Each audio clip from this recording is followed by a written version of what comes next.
कानूनी गिरफ्तारी के खिलाफ संघर्ष कर रहे हैं। अरविंद केजरीवाल की गिरफ्तारी सिर्फ आम आदमी पार्टी पर हमला नहीं है, ये इस देश के लोकतंत्र पर हमला है। आप एक एक करके विपक्ष के सारे नेताओं को जेल में डाल दोगे, आप सबके बैंक अकाउंट फ्रीज कर दोगे, आप सबके पार्टी ऑफिस सील कर दोगे चुनाव की घोषणा के बाद।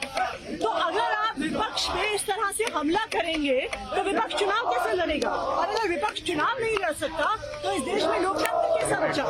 आज ईडी की भी जगह जगह छापेमारी चल रही है, आम आदमी पार्टी की छापेमारी। देखिए ये क्या विडंबना है। इलेक्शन कमीशन जो एक नॉन पार्टिजन बॉडी होती है, विपक्ष के राज्यों में होम सेक्रेटरी बदल देती है, डीजीपी बदल देती है, सारे अफसरों को बदल देती है, लेकिन ईडी, सीबीआई और इनकम टैक्स के अध्यक्ष नहीं बदल सकती। जब तक चुनाव नहीं होता है, क्यों इन इंस्टीट्यूशंस के, क्यों इन एजेंसीज के अध्यक्ष नहीं बदले जाते?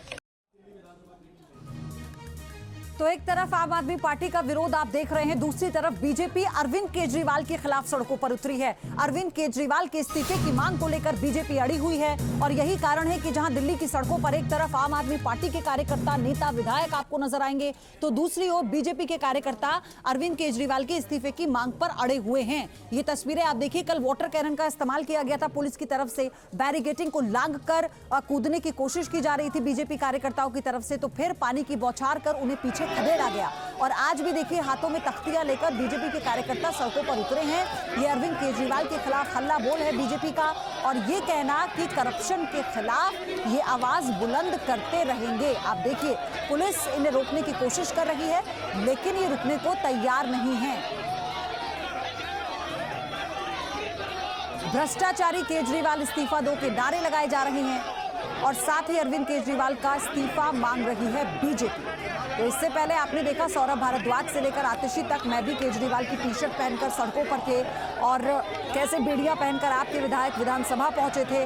लेकिन उसके इतर एक और तस्वीर दिल्ली की सड़कों पर नजर आ रही है और वो है बीजेपी के विरोध प्रदर्शन की, जिसमें अरविंद केजरीवाल के इस्तीफे की मांग की जा रही है।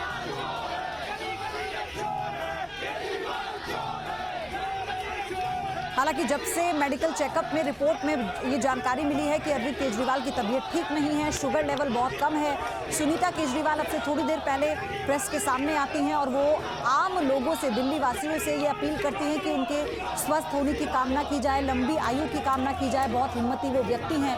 दरअसल एक अपील, एक भावुक अपील वो जनता से करती हैं, तो इसे एक सिंपैथी कार्ड के तौर पर बीजेपी कह रही है कि ये कुछ और नहीं, सिर्फ सिंपैथी पाने की कोशिश है। लेकिन दूसरी तरफ जो आम आदमी पार्टी के विधायक हैं, जो आम आदमी पार्टी के मंत्री हैं, आतिशी और सौरभ भारद्वाज जैसे, जो फिलहाल अभी इस वक्त पार्टी को चला रहे हैं, क्योंकि अरविंद केजरीवाल मुख्यमंत्री जेल में है, मनीष सिसोदिया, सत्येंद्र जैन, जो तीनों बड़े नेता थे आम आदमी पार्टी के, वो तीनों जेल में हैं। उसके बाद आप देखिए आतिशी और सौरभ भारद्वाज ने कमान संभाली है। इस प्रदर्शन में सड़कों पर उतरे हैं टी शर्ट पहनकर मैं भी केजरीवाल की, और इसी के साथ बीजेपी कार्यकर्ता भी पीछे हटने को तैयार नहीं है। बीजेपी इस मौके को कतई छोड़ना नहीं चाहती और यही कारण है कि सड़कों पर तख्तियां लेकर अरविंद केजरीवाल, भ्रष्टाचारी अरविंद केजरीवाल इस्तीफा दो के नारे लगाए जा रहे हैं। तो इस वक्त दिल्ली की सड़कों पर आम आदमी पार्टी और बीजेपी आमने सामने।